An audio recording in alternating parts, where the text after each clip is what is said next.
Bonjour à tous, j'espère que vous allez bien. On se retrouve pour le brief du mardi 2 février 2021. Comme d'hab, avant de commencer, je tiens à vous rappeler qu'on est en début de mois et c'est le meilleur moment pour rejoindre l'école via le Patreon. D'ailleurs, petit message aux nouveaux élèves via le Patreon, il y a eu un petit peu de problème sur Patreon, le bot a eu un petit peu de mal. Donc si jamais, n'hésitez pas à attendre quelques petites minutes, le temps que ça s'actualise. Normalement, 95% des nouveaux élèves sont bien élèves, ça a bien fonctionné. Il y a encore quelques petits cas à traiter, donc si vous voyez ce brief, n'hésitez pas à m'envoyer un message sur Discord ou sur Patreon directement.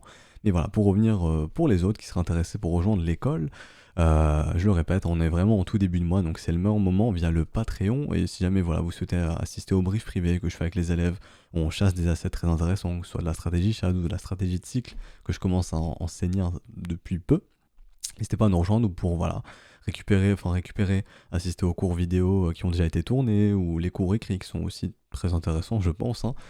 Si jamais voilà, tout est dans la description et en commentaire, et aussi les témoignages des précédents, des élèves actuellement qui sont d'ailleurs encore tous élèves, donc ça fait super plaisir. Je pense que l'école leur plaît. J'espère que ça restera ainsi encore pendant très longtemps. Et si jamais voilà, comme je parlais des watchlists, qui sont déjà créés et dont les assets sont très intéressants. On a fait une grosse masse de travail ces dernières semaines pour vraiment préparer au mieux le cycle qui arrive, hein, puisque comme je vous le dis aussi dans les briefs, les marchés sont un petit peu cycliques et la saisonnalité est en faveur des cryptos pour ce printemps. On devrait rester à Borali, mais bon, faut savoir quand même où est-ce qu'on pourrait se positionner. Ça a été le taf avec les élèves récemment. Donc voilà, pour le petit Patreon, c'est terminé, on va commencer. Alors pour le Bitcoin, aujourd'hui on va parler du Bitcoin comme d'hab, hein. Et on parlera du weekly et un petit peu de l'horaire où on a un Bitcoin qui essaye de reprendre une dynamique intéressante. Faudra faire attention, il y a le dollar index qui tente de causer du tort au Bitcoin, j'en parlerai juste après. On parlera donc de cette charte juste ici.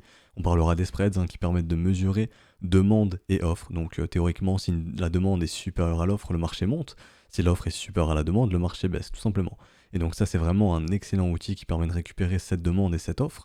Et on voit un petit peu que depuis, grosso modo, depuis le 19 janvier, on a vraiment une perte de la demande. Et donc quand on indiqué ici en daily, par exemple, on voit que depuis, grosso modo, ici, le 19 janvier, le marché est en train de consolider, en tout cas un petit peu avant. Mais voilà, la perte de demande est arrivée un petit peu après. C'est pour ça que le Bitcoin est toujours en train de consolider, parce qu'on a une pause sur la demande. Et tant que la demande ne regagne pas ce marché, il ne faudra pas s'attendre à un Bitcoin qui revient chercher des sommets. Et donc les spreads permettent de savoir quand est-ce que la demande reviendra, et ça pourrait arriver incessamment sous peu. Je vous expliquerai comment après. Et donc on va parler aussi très rapidement du S&P, des assets à risque. On fera juste la corrélation avec le dollar index comme d'hab. Et pour finir ce brief, on parlera donc de Matic. On m'a demandé une petite update, bon même si ça n'a pas trop changé, je vais en reparler. On parlera peut-être de Geek USDT si on a le temps, pour vous montrer le genre d'asset qui peut être intéressant. Et bien entendu d'XRP, puisque ça va être peut-être le thème principal, ou très très probablement le thème principal de cette vidéo, suite à ce nouveau pump and dump, où on aime bien parler de manipulation alors que c'est juste un cas de marché normal, j'ai envie de dire. Bienvenue dans les marchés non régulés où la liquidité est très faible et donc on peut faire bouger le marché un petit peu comme on le souhaite. Et je vous rassure, hein, à Wall Street, sur les actions, ils font ça aussi de leur côté, vous inquiétez pas. Bienvenue dans le monde de la manipulation. Enfin, manipulation ou non, ça dépend, hein. Quand le mouvement est dans l'autre sens, on dit non, c'est pas de la manipulation, c'est normal. Et quand ça va contre nous, on dit que c'est de la manipulation. Mais au final, le marché a raison, hein. C'est la demande et l'offre qui fait le marché, tout simplement. Alors pour le Bitcoin, toujours dans cette énorme zone de combat, donc rappelez-vous, on a une volatilité très faible, on va s'emmerder tant qu'on ne résout pas ça. On pourrait avoir une résolution pour peut-être fin février, mars, si jamais, ou même avant, qui sait, on ne peut pas savoir quand est-ce qu'on aura cette résolution. Par contre, la chose qu'on sait, c'est tant que le BTC évolue au-dessus du premier arrêt, donc ici les 0,382, il est très très très très probable, même quasiment certain, même si je n'aime pas parler de certitude, qu'on aura une résolution haussière, tout simplement parce qu'on estime que le marché est toujours en tendance, tant qu'on évolue au-dessus de ce niveau des 0,382, et nous sommes dans une tendance haussière. Donc dans une tendance haussière, on essaye de faire quoi? D'instaurer un nouveau sommet, tout simplement, hein. Donc l'objectif des acheteurs, tant qu'on tient ce niveau, c'est de venir chercher au-dessus des 42 000 dollars. Et donc comme je l'ai écrit ici, tant que le cours évolue au-dessus du premier arrêt, nous sommes dans un bear trap. Donc bear trap en français veut dire piège baissier, tout simplement. Donc en gros ici c'est un piège. Par contre si ce premier arrêt cède, ce n'est plus un piège. Et donc, faudra penser à tenter de recharger plus bas. Et donc on m'avait posé une question d'ailleurs du côté des élèves. On a laissé des creux sur cette montée, c'est vrai. Sur cette montée, on a laissé des creux dans le volume profile. Et donc, est-ce qu'on y reviendra? Probablement oui, quand on ne peut pas savoir, hein. Et donc, vous savez automatiquement que si ce premier arrêt cède, on peut revenir faire du business jusqu'au grosso modo jusqu'aux 13 dollars sans trop de problème, venir combler ce creux, puisque certains vont demander à récupérer un peu de liquidité là-dedans, et ça pourrait être une excellente raison de localisation. Mais bon, tant que le premier arrêt tient, il est très très peu probable de voir le Bitcoin revenir à 13 000 $. Mais si jamais là, ici, ce serait vraiment une excellente opportunité pour recharger, ça serait un petit peu... En gros, c'est simple, si le premier arrêt se fait défoncer, ce serait direction dans la zone de rechargement et vous avez l'information que la smart money veut racheter là-dedans, tout simplement. C'est aussi simple que ça, et vous avez l'excellente raison de localisation, pardon, juste ici dans ce creux, ok? Donc ça, c'est simplement une petite astuce pour bien localiser vos trades si jamais vous en avez besoin. Enfin, personnellement, je trouve les creux dans la value très très très très très puissants. Sinon, pour repasser en horaire, puisque Bitcoin ça va être rapide, hein, on a déjà tout traité précédemment. Alors si ce W s'instaure de l'autre côté de la trendline, ça serait une très bonne chose. Ça nous indiquerait qu'on essaye de reprendre un momentum bullish et ça permettrait aux bulls de revenir visiter un petit peu les niveaux résistants. On avait identifié ici une grosse réjection, donc grosso modo 37 003 à 37 006. Et sinon, si on s'affranchit de ces niveaux, c'est un petit peu plus haut. On attendra le BTC, donc grosso modo les 39 008. Et ensuite les derniers niveaux pour avoir un nouveau sommet entre les 40 000, enfin 41 000 et 40 300. D'ailleurs, je le répète, cette zone de rechargement de short va être très défendue par les vendeurs qui ont instauré ce sommet précédemment et qui vont tout faire pour repousser les prix ici. Donc tout simplement, cette zone de rechargement de short pour tous ceux qui souhaitent exit, sortir du Bitcoin parce qu'ils ont peur, parce qu'ils veulent sortir ou peu importe, où ils sont entrés sans trop de raison et se disent en ayant repris la raison, si je puis dire, ok j'ai envie de sortir, bah cette zone de rechargement de short est une excellente opportunité de sortie. Donc si jamais vous souhaitez sortir, vous pouvez probablement le faire ici. Je vous dis pas de vendre vos bitcoins ici, je vous dis juste que vous pouvez le faire si vous le souhaitez, si jamais. Mais bon, personnellement, je pense que tant que ce premier arrêt ne cède pas, faudra s'attendre à avoir de nouveaux sommets sur le Bitcoin, donc des prix plus élevés, par exemple 50 000. Et donc en parlant de nouveaux sommets, pour moi, en cas de nouveau sommet, on se retrouvera au minimum entre 50 200 $ et 55 300 $. Donc simplement une extension ici de 161,200%. C'est un concept qu'on utilise la garage zone, une extension simplement ici entre ces deux niveaux que je viens de citer. Donc voilà, pour le Bitcoin, j'ai pas plus à dire. D'un point de vue momentum, on a vu la résolution de la contraction, ce qui est une bonne chose.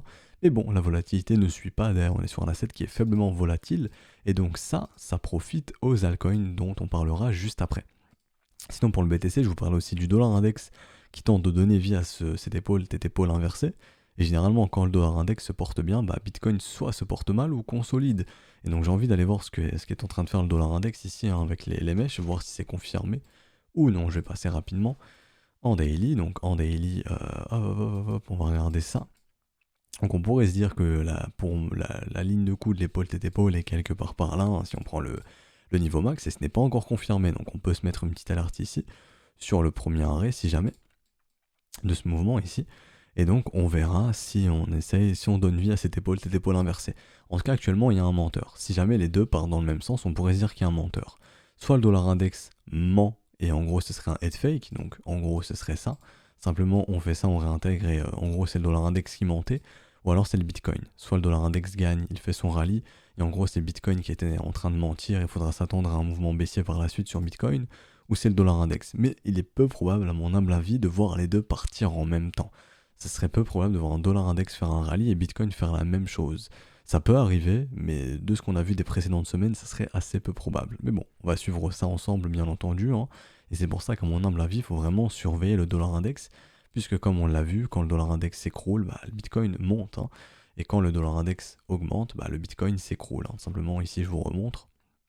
Mais on a vu, donc là sur le mouvement baissier par exemple du mouvement baissier du Bitcoin en mars, où le Bitcoin a perdu beaucoup de valeur, on est passé du 1000 à 3008 qu'a fait le dollar index, il a explosé. Donc on a vraiment une corrélation ici, et on faudra vraiment surveiller le dollar index si jamais il n'essaye pas un petit peu de nous mentir, ou si Bitcoin essaye de nous mentir. Je vais essayer de replacer ça comme il faut, hop, comme ça si jamais. Bon, vous avez compris un petit peu le truc, je vais replacer ça comme ça. Voilà, donc ça c'est un petit peu le point sur le dollar index, et si ce W prend forme, ça serait une bonne chose, mais il faudra surveiller aussi ce que fait le dollar index, bien entendu. Ensuite, côté spreads, je vous disais qu'on mesure la relation d'offre et de demande. Donc la demande tente de regagner Ethereum, qui se porte bien, qui se porte mieux que Bitcoin, même on ira voir ça après. Mais ça c'est très bon signe de recommencer à voir ces W du côté des spreads, qui annonce un retour de la demande, qui dit retour de la demande, dit probablement marché qui continue sa hausse. Donc Ethereum pourrait très bien se porter, LTC, ça se confirme aussi. Et Bitcoin, la même chose. Donc si tous ces W prennent vie sur les spreads, ce serait très très bon signe pour le marché des cryptos. Ok, tout simplement, ce qui annoncerait un retour de demande sur Bitcoin, Ether et Litecoin, hein. Et ici, pour parler un petit peu des assets à risque, S&P qui tente un petit rebond, ici on verra si ça permet de revenir chercher un nouveau sommet ou non, et si Bitcoin va l'accompagner ou non. On a identifié une corrélation en mars, mais bon, tous les marchés ont été corrélés, si je puis dire, hein, puisque voilà, on a tous vu ce qui s'était passé avec le Covid, entre guillemets, et je ne vais pas revenir dessus. Et donc, le fameux XRP qui va être le sujet principal. C'est vrai qu'on va parler d'Ethereum avant, comme ça ce sera fait. Alors Ethereum, honnêtement, qui est bien plus bullish qu'un Bitcoin à l'heure actuelle, puisqu'on l'a vu, Ethereum BTC redevient très fort contre Bitcoin, donc on a un Ether qui surperforme le Bitcoin, hein, depuis cette épaule inversée, et donc ces nouveaux W dans des W weekly. On a bien l'information ici qu'on a un Ether qui est très fort contre Bitcoin, et simplement, bah, ça peut annoncer un Ethereum qui surperforme Bitcoin, on est en train de le voir à l'heure actuelle, hein. On a un Ethereum qui se dirige déjà vers ses précédents sommets, alors que lui, Bitcoin n'est pas encore proche de ses nouveaux sommets, on en est encore un peu loin. Donc simplement, Ether qui commence à devenir plus fort que Bitcoin, et c'est pour ça qu'on est en train de voir aussi de gros bottoms se poser sur les alts. Ethereum a confirmé qu'il a posé un énorme bottom pour moi contre Bitcoin ici, en plein hiver, et donc on devrait avoir un beau rallye au printemps pour Ether contre Bitcoin, et donc au printemps, voir un Ether vraiment surperformer le Bitcoin, hein, voir un Ether prendre plus de valeur contre le dollar que Bitcoin lui-même. Ça, en tout cas, c'est mon point de vue de ce que j'ai sous les yeux, et ça commence un petit peu à être le cas. Donc je vais retourner sur Ethereum USD, et on peut voir qu'on est tout proche de s'offrir un nouveau sommet. Et ici, quand on voyait ce genre de structure prendre forme, hein, ce genre de triangle ascendant, bah, généralement c'est continuation haussière, et tout simplement pourrait poursuivre vers de gros chiffres ronds. Donc dans un premier temps les 1500 et ensuite les 2000 $ assez rapidement, puisqu'à mon humble avis c'est un niveau qui va probablement être atteint assez rapidement pour faire les gros titres, bien entendu dans les journaux financiers, même dans les journaux traditionnels, potentiellement sur Ethereum, et intéresser de nouveaux investisseurs. Qui dit de nouveaux investisseurs intéressés, dit nouvelle entrée de capital. Qui dit nouvelle entrée de capital, dit simplement nouvelle entrée de capitaux, pardon, dit tout simplement demande progressive, et donc demande progressive marché haussier, tout simplement, ok. Et donc, poursuite haussière, comme je viens de le dire, et on va suivre ça ensemble. Mais bon, l'Ether est plus fort que le Bitcoin, on en parlait aussi les précédents jours, depuis qu'on a vu cette énorme épaule inversée, ou cet énorme nouveau W weekly s'instaurer sur Ethereum contre Bitcoin. Et ça, c'est bon signe pour les alts. Quand Ethereum se porte bien contre Bitcoin, ça permet aux alts aussi de bien se porter contre Bitcoin. On commence à voir quelques petits W s'instaurer sur les alts contre Bitcoin, c'est très intéressant.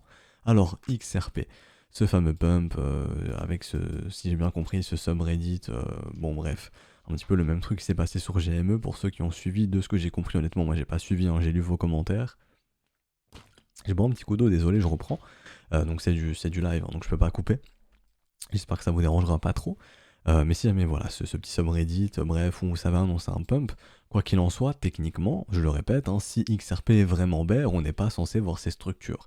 Et donc je vais essayer de trouver une chart où il n'y a aucun dessin dessus. USDT, du coup, pour le coup, elle est Binance, si j'ai rien dessiné. Voilà, je passe en weekly. Si XRP est réellement bear, vous n'êtes pas censé continuer de voir des W sur cette zone de prix. Comme je vous disais hier, on n'est pas censé voir des W sur cette zone de prix. Donc ce que je vois techniquement, donc on verra si ensuite on suit la technique, hein, mais techniquement ce que je vois c'est simplement le retour sur la ligne de coup d'un W, et des charts comme ça, il y en a plein. Il y en a plein, des charts comme ça, honnêtement, il y en a plein. Donc grosso modo, dites-vous qu'à l'heure actuelle, c'est une excellente opportunité pour rentrer dans XRP si jamais. Je vous dis pas d'acheter XRP, c'est pas un conseil d'investissement. Je vous dis juste que techniquement, des W qui se dessinent en zone de rechargement et dont le cours revient dans une nouvelle zone de rechargement, ici, c'est une excellente opportunité. On est en train d'accumuler, enfin d'enchaîner les zones de rechargement dans les zones de rechargement. Donc tant qu'on maintient ici, dans un premier temps, les 18 centimes et les 11 centimes, ce sont des pièges baissiers, donc d'excellentes opportunités pour recharger en XRP, tout simplement. Et donc, on parle beaucoup de manipulation, ça peut être de la manipulation, mais honnêtement, on s'en fiche que ce soit de la manipulation ou non, c'est comme ça que fonctionnent les marchés. J'ai envie d'aller voir un petit peu ce que ça donne sur les contrats dérivés. Je pense que les gens se sont rués sur XRP, et que ça, ce mouvement baissier, ça a été un mouvement orchestré par les exchanges pour ruiner ceux qui sont entrés avec de gros leviers. Peut-être je me trompe, donc du coup je vais vous montrer des datas sous les yeux pour appuyer mes dires. Donc on va aller sur Coin, XRP juste ici. Hop, XRP Ripple, je vais prendre le contrat avec le plus de volume, hein, donc c'est celui-ci tout simplement. Ici 17 milliards de volume, c'est énorme. Et on va checker. Je vais mettre les bons outils, hop, les bons outils, pardon, tac tac tac. Et on va regarder si les gens se sont rués sur XRP, sur ce mouvement haussier ou non. Alors, ici, bah oui, ici les gens se sont rués. L'intérêt est passé ici de 232 millions sur ce mouvement haussier à 464 millions. Donc les gens se sont rués sur du levier. Et on le voit ici. On le voit, le funding qui explose, l'open interest qui explose aussi. Donc déjà ici les gens sont entrés en masse à l'achat. Ensuite ici cette petite consolidation. Et ici pareil, on le voit, le funding qui continue d'être croissant avec un open interest qui augmente, encore une fois qui augmente, qui augmente. Donc oui. Ici, les gens ont FOMO sur les contrats dérivés. Et Binance ne peuvent pas laisser autant de gens gagner ici, c'est pas possible. On ne peut pas laisser tout le monde entrer en x10, x20, x50, x100, ou je ne sais pas le levier qui est proposé sur ce type de contrat. J'ai pas été vérifié, mais on ne peut pas laisser les gens gagner comme ça. Si tout le monde achète avec du levier, Binance, ils perdent trop d'argent, ils peuvent pas laisser faire ça. Donc ce qu'ils font, c'est on vend tout, on fait baisser le marché, on liquide tous ceux qui ont acheté.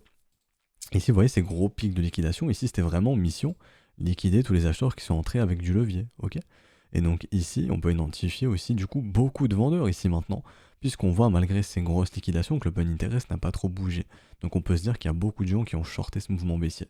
Donc si c'était un fameux bear trap, les prochains W qu'on revoit, ce sera très bullish. Si on voit ça, ça c'est très bull sur XRP. J'ai vraiment l'impression que mon discours est un XRP maximaliste, mais du tout en fait. Je vous dis juste que je vois techniquement. Honnêtement, je m'en fiche d'XRP, qu'il soit bull ou bear. Qu'il soit bien ou mauvais, il y a un camp sur XRP, généralement, c'est le camp du bien et le camp du mal. Je fais partie d'aucun des deux camps, je m'en fiche. Si c'était un asset qui s'appelait ABCD, je vous dirais exactement la même chose. Je peux pas être bear quand je vois un asset qui fait des W weekly et dont on n'arrive pas à enfoncer les bottoms avec des news très très négatives, hein. C'est un peu comme EOS, on m'avait fait la remarque, attention le dev s'est barré, mais généralement, c'est très bon signe de voir un asset ne pas bouger alors qu'on a des news négatives. Ça montre que malgré le flow de news négatives, on n'arrive plus à pousser le prix plus bas qu'il ne l'a été. Donc l'offre n'est plus assez suffisante pour pousser ce prix plus bas. Donc au minimum, c'est une consolidation et auquel cas ça ne bougera plus jamais. Donc si ça reste horizontal, vous ne perdrez pas d'argent. Juste voilà, ça fera comme un livret A, ça fera rien du tout au final. Ou alors, la deuxième solution, c'est ça part très fort ensuite. Et généralement, petite astuce, mais généralement la transition d'un bear à un bull market se fait quand les news négatives n'arrivent plus à rien faire.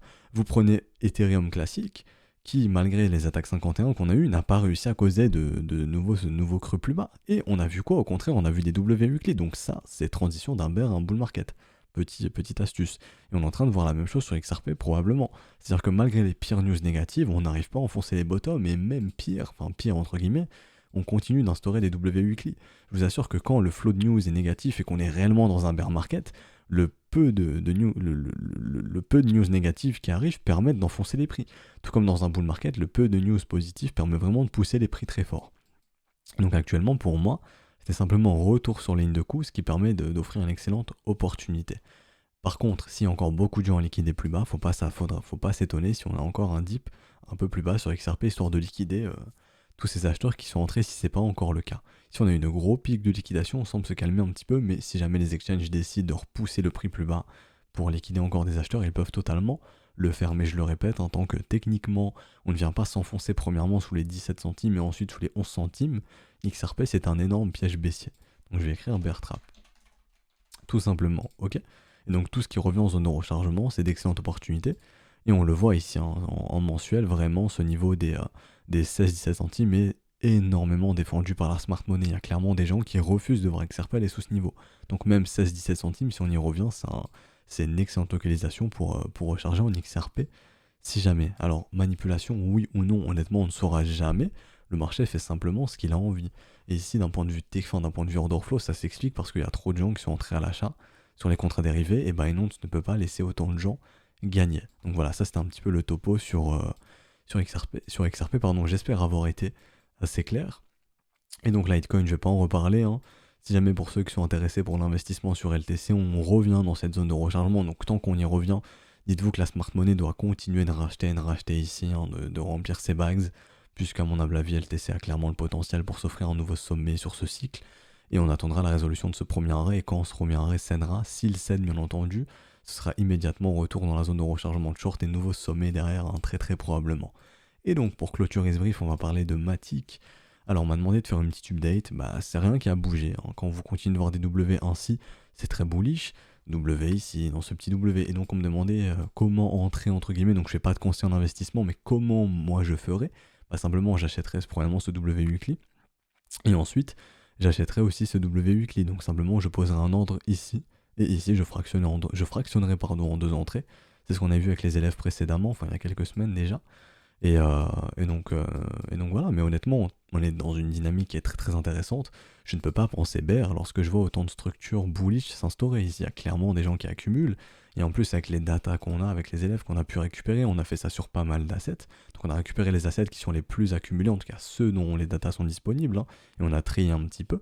Et ben on est en train de voir que les 1% des plus riches sur Matic ont 91% des tokens. Donc dites-vous qu'ici, les mecs ont quasiment tous les tokens dans leur wallet. Donc probablement ils vont pas vendre ici, ils sont pas bêtes. Ici ils ont pas fait de profit encore, ou très peu, hein, s'ils ont accumulé. Ils ont commencé à accumuler où? On va exactement regarder. Ici, donc grosso modo en mai 2019. Donc grosso modo, voilà, ça c'est leur moyenne de prix d'accumulation, ils sont même pas à x2, x3. Ces mecs-là, ils veulent pas vendre à x2, x3, hein. Ils veulent faire bien plus de profit. Et quand on voit la capitalisation qui est seulement, entre guillemets, de 195 millions, ça a bien plus de potentiel.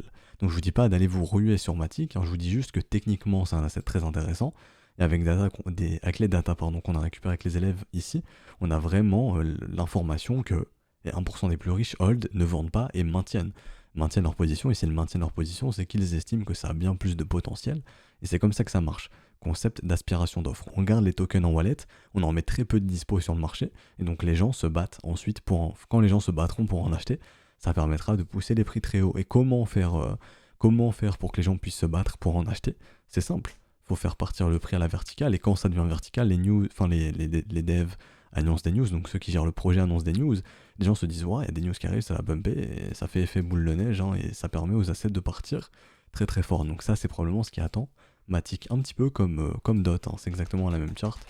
Si je vous remontre ici Dot, mais cette fois-ci en daily. Donc en weekly c'est similaire, hein, mais en daily c'est la même chose, c'est exactement la même chose. Lorsque vous voyez ce genre de structure, vous ne pouvez penser bear. Bah, sur Matic c'est la même chose, je ne peux penser bear en voyant tous ces W.